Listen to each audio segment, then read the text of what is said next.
भाई दावद, आज का दिन कितना अच्छा है ना। हाँ तहरीम, बिल्कुल मजा आ रहा है। ओ भाई, ये क्या अजीब दरवाजा है। ये तो चॉकलेट जैसा लग रहा है, हैरत अंगेज। वाह, ये तो जादुई चॉकलेट वर्ल्ड है। ये सब हकीकत है या ख्वाब? ये चॉकलेट तो सबसे मजेदार है। हम तो हमेशा यहीं रहना चाहते हैं।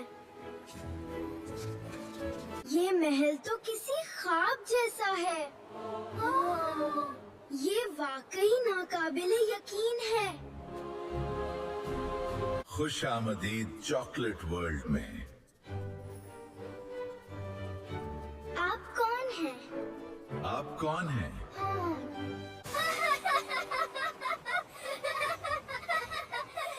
ये जगह तो जन्नत जैसे है। मैं कभी यहाँ से जाना नहीं चाहता। भाई, मुझे ठीक नहीं लग रहा। मुझे भी। शायद हमने बहुत ज्यादा खा लिया। याद रखो, हर चीज में एतदाल जरूरी है। हमें माफ कर दें, हम वापस जाना चाहते हैं। हम वादा करते हैं। दोबारा ऐसी गलती नहीं करेंगे। हम वापस आ गए।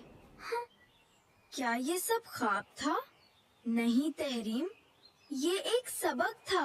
अब हम ज्यादा चॉकलेट नहीं खाएंगे। हाँ, तवाजुन ही असल खुशी है।